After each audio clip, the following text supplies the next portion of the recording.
Yes, guys, welcome back to Kosi's Arsenal podcast. My name is Kosi. After a very, very big performance of Arsenal players, it's time to do our EPL team of the week. We didn't have one last week because we played on Monday and I was absolutely devastated throughout the week. I mean, that 2-all draw against Crystal Palace, it didn't leave me the same man.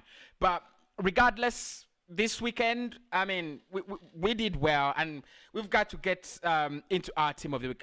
My question is, how many Arsenal players would you put in the EPL team of the week this weekend? This week, because I mean, there were a couple of them. There were so many good performances overall from Arsenal. I think Ben White had a good one. Gabriel had a good one. I think Nuno Tavares had a good one. Lokonga had a good one. Partey had a good one, scoring his first goal for the club. Smith Rowe had a good one. Aubameyang had a good one, and Alexander Lacazette had a good one as well. So, out of the 11 players, how many Arsenal players and which ones particularly would you include in your team of the week? And of course, if you're a Manchester United fan, Chelsea fan, Liverpool fan, how many of your players this weekend are you including in the team of the week? Let me know in the comments below so that probably we could try to compare. Let me know your team of the week. Who are your best 11? And let's do this every Monday. It's a task that we could just do every Monday. Pick our best 11s of the weekend. Right. Look, before we get into it was crazy. It was total madness throughout the weekend. I mean, it's a weekend like no other. It was a weekend like no other. Goals. Arsenal 3-1. 3-1. Triumphant victory against Aston Villa. You had Liverpool thumping Manchester United 5-0. Mo Salah with a hat trick at the Old Trafford. It can't get worse than that, Manchester United fans. It really can't get worse than that. But again, you had Chelsea thumping. That was a violation. 7-0. Norwich should be. They should be doing something. They should do something about that. 7-0. They were disgraced. They were already a disgrace when they came into that game, but they were just obliterated. So 7-0 from Chelsea. Manchester City, when we thought Brighton could shock them, they actually shocked Brighton. 4-1 was the final score from from that game. Manchester City walking away with 3 points. So the big four, Arsenal, Manchester City, Liverpool and Chelsea all won their games, and of course the underdogs didn't win. But I think the most shocking result of the weekend was Everton losing 5-2 to Watford. No, I mean, Joshua King scored a hat trick. What a performance! I mean, I didn't expect that. I wanted it though as an Arsenal fan. These Warlords, the Everton, I mean, they needed to be stopped, right? We need to get into top 4, and they're standing between us and top 4. Everton, West Ham, and Brighton. So good performance from Watford. We've not played them. I'm a little bit scared for the Shockers because really we had one against Brentford, and I don't want another. But apart from that, it was it was a good weekend. Good weekend for Watford. 5 goals against Everton. Rafa should be ashamed. You don't lose 5-2 to Watford at home at the Goodson back. You don't lose 5-2. In the other results, of the weekend, 2-2. Southampton Burnley. Well, I thought that one was a little bit uncalled for. Southampton this season for me, they're dreadful. They're absolutely dreadful. They're losing points they shouldn't be losing. They got a point against Manchester City, and I thought they could get 3. But it's just that they're no longer at those standards. They're no longer on those standards. I think their recruitment was poor. Finishing is very poor, especially players like Nathan Redmond. I really don't want to pick on players of other clubs because when they punish me, I'll be absolutely shot. So, but for me, a good performance from Burnley on the other side. Very, very good. You have you had Leeds getting a 1-0 draw with Wolves. Again, Leeds this season, they're not the team we know, but I mean, they have a manager. You never know. Anything could actually pop up for them. So what is my team of the week? And of course, the most exciting question is how many Arsenal players are in this week as an Arsenal fan. Goalkeeper, I've gone with Fabianski, Lucas Fabianski, West Ham. Now, Spurs are one of my problems as an Arsenal fan. I need to get top 4, and these low spenders, because we spent 156 million last summer, we need to be speaking with the likes of Liverpool at least, or United, because I mean, United, we're speaking on the same table because we have the same number of points, I understand, but Spurs, West Ham, Everton, please give us some respect, right? So, Lucas Fabianski, ex-Arsenal player, so if you want to consider that, it's not the reason I picked him. He kept a clean sheet against Spurs, against the likes of Hurricane, but also the most beautiful and interesting thing about West Ham is their consistent performances this season. They try to keep it up. I mean, they try to show that their results are not out of the blue, not by mistake. I still doubt how Moyes is going to hold on to this team and their performances throughout the whole season. But their start, just like Brighton, I think their start, has been absolutely good. Now, away from that, I played. Now, I played a back. I played a back 3, right? So let's change the formation. Let's change the formation to a back 3. It's more like a 3-5-2. Yeah, it's more like a 3-5-2 exactly. So I played a 3-5-2. Now in the defense, I've gone with back 3 where I have Katzoma, still from West Ham. They bought him from Chelsea, and I think it was a good buy. I don't know, but I think it was a good buy. I mean, they were struggling defensive wise, and I think his partnership with Ogbonna could be the answer to their defensive woes. Make no mistake, they will concede at some point in time. They will concede many goals, but I think they were a little bit decent over the weekend, lucky as well, and they kept a clean sheet against Spurs. So I'll give Zuma to be part of my defense as well, and then Ben White. I mean, who doesn't know, right? Who doesn't know? I think this guy is just writing statements. He's still young, 23 years of age. We've spoken about that. But he's writing statements. He's telling the world that, look, I might have cost 50 million while I was not good enough, but over time, I'm going to be good enough. What a very, very good performance he put in against Aston Villa. The dribbling, the long passes, the long balls, the accuracy, the dwells, the accuracy on the dwells, 100%. This guy was unplayable. And of course, an Arsenal player. Obviously, if you're an Arsenal player, you have to be unplayable. It's the level. Mikel said in his press conference, it's the levels that we demand. It's the levels that a club like Arsenal do demand. And I think the lads did put in that. But I want to recognize Reece James, right? I want to recognize Reece James as the final player in the back 3. If there was a defender who was absolutely unplayable, I think Trent was good. Against Manchester United. And make no mistake, I should have said Trent or Konate, because for me, Konate comes in and is playing against Cristiano Ronaldo. Of course, I think he's introduced in that game because of his pace. We all know. But Reece James, there's no way I can drop him.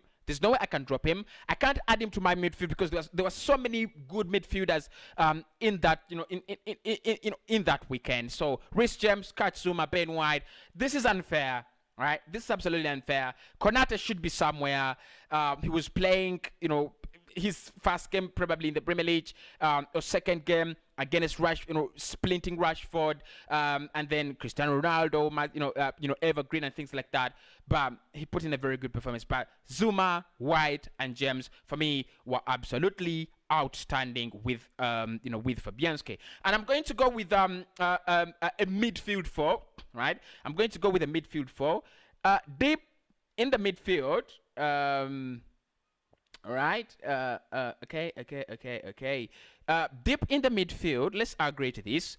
Naby Keita, Liverpool, should be the best. It should be the first player we call into this squad, guys. I've seen good performances, right?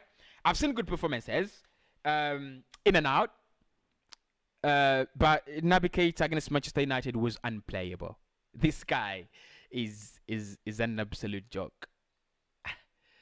Look, I think United made it easy as well. I can't really say that Liverpool had the best game of their life, because for me, I don't think Liverpool were absolutely unplayable. I don't think. But Keita, the way he was making assist after assist, the goal he scored, the composure, the finish, the class, and him being there at that moment.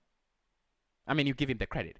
But he absolutely joyed the Manchester United, midfield. They were absolutely irrelevant. They were not there. They were just not there. And for me, it's more of Manchester United not accepting what has to be done. Probably Ole Gunnar Solskjaer. Play Pogba. Play him. He's world class. Play him. If you don't want to play him because of ABC, play him because he's world class. As simple as that. And Keita, for me, who I think is a middle class player, absolutely turned into world class against Fred and McTominay. Sorry, Keita has to be in there. Now, deep in the midfield, I do have a couple of options, right? I do have a couple of options deep in the midfield. Jorginho, Partey. I think Partey had a very good game, scored his first goal. Jorginho, Kovacic also had a very, very good game against Norwich. I would love Henderson as well against Manchester United. What an assist for Salah. What an assist for Salah. That was a damning pass. But I mean, the players that really don't get the respect they should be getting. And in this video, we're going to give Jorginho from Chelsea to play with Keita. Now, the reason I've gone with Jorginho is absolutely very, very easy to see and easy to understand. I could have played three strikers today because I think if you think about it, Joshua King's hat-trick, Salah's hat-trick, and then you had Foden, getting a brace in the weekend. I'm going to put Foden in the midfield, I think. But Jorginho, his ball distribution. I mean, at times we don't see it. It's only when the rumors came out that it's gonna be added onto the Ballon d'Or that we started to say, what? Wait, what? What does he do? What exactly does he do? And I think it does what he does very well. The ball distribution, he helps them keep the ball. As simple as that. I mean, it's simple, but that is why Xavi and Iniesta, especially Xavi, was liked by the footballing world, because he keeps the ball, because he passes, he passes accurately. So Jorginho, good performance against Norwich. The distribution was absolutely top notch. I'm giving him a place in our 11 of the weekend. The three in front of Keita and Jorginho is a little bit debatable, but make sure you let me know if you agree. Mason Mount with a hat-trick. I mean, what could go wrong? Right? What exactly could go wrong? Chelsea 7. Mason Mount, he's one of the players I really like a lot in the Premier League. I mean, I just saw him, last season, I think. And it was like, wow, this is a good player. Actually, I think last season but one.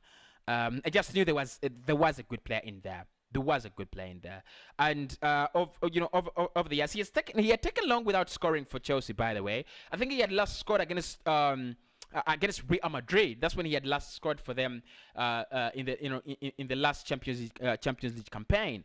But then he comes back, he bounces back with a hat trick. Wow, that's good. That's good. So Mason Mount with a hat trick, you can't keep him out, right?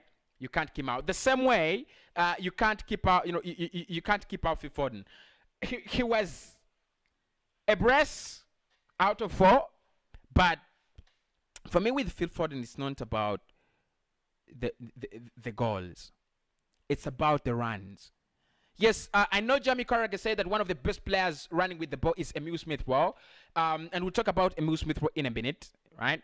But Foden I think he's unplayable. I think he's exciting. For me, all the players under the age of 23 in the Premier League, you have so many of them there, but for me, it's Foden. It's Foden. I love Saka. I love Martinelli. I love Mount. I love Greenwood. I love Rashford, but it's Manson. I'm sorry. It's Phil Foden. It's Phil Foden. He's got that Guardiola touch, but he's also got the natural touch. He's confident. He plays football way above his age, and he doesn't show that he's young. That's one. I mean, it's one thing I like about Saka, and one thing you'll appreciate about players like Mason Greenwood and Mount. They don't have the I'm young effect. It's not there. So does Foden. He doesn't have it. He says, I'm playing football, and I'm playing football to mean business. It was a very, very good performance for him against Brighton. I mean, Brighton, they're hollow. They have their defense is a hologram. You could just penetrate through and make them pregnant when you want. But that doesn't take away from me. That doesn't take away anything from Phil Foden and his individual brilliance as a player. Obviously, the last player to complete the midfield should be Emile Smith-Rowe. We will speak about Emile Smith-Rowe. I think quite a lot on this channel for this season. Ever since he took up that shirt number 10, all eyes are on Emile Smith-Rowe, right? All eyes are on Emile Smith-Rowe. But I think he was by far the better player between Arsenal and Aston Villa players combined. He was by far the better player. Man of the match in that game. He did score, went to the score sheet. And the beautiful thing about Smith is the amount of space and chances he's willing and able to create for his teammates. That's one of the things you're going to love about him. And that's one of the things you're going to appreciate about him. So Smith-Rowe, brilliant performance from him there. Now, the two strikers, the striking partnership, we will go with Mohamed Salah, Liverpool, a brace. Both of our strikers have a brace, by the way. You have Mohamed Salah and Joshua King. Salah scored a brace, and that means he now leads. That means he now leads the chart in players that have scored many goals in this season. I think he's gone to 10, right? I think he's gone to 10. So what could go wrong? Joshua King, for me, is my player of the weekend. Player of the weekend, Joshua King. This guy scored a hat-trick against Everton. And as if that was not enough, they scored 5 against Everton. Put some respect, guys. They're Everton. They're bigger than you. Give them some respect. Lose 1-0. Try to lose to them, right? But look, Joshua King, a hat-trick, player of the weekend for me. There is no way Salah takes it with Joshua King absolutely destroying, Everton. I think, amazing, performance of the weekend. Amazing performance of the weekend that should go to Chelsea, really. They should go to Chelsea. They were amazing. I would love to rewatch that. They were literally, injecting a dead body. So did Liverpool. So did Arsenal. So I would give it to Chelsea, but I would have given it to Watford. 5-2 against Everton. You could give it to them. right? But anyone would say, Kirsty, give it to Liverpool because they had the biggest win of the weekend. So that is my team of the week. Team of the weekend. Obviously, like I said, I'll be dropping a couple of previews, to come up. A couple of previews are coming up. Make sure you do watch them for the EFL Cup, the Leeds game, right? The Leeds game, and obviously a couple of previews coming up for our next match against Leicester City, which I think we can win. Get a win against Leicester City away from home. Teach everybody a lesson. My name is Kosi. If you agree with me, comment below. If you do not agree with me, smash a like and the reason below.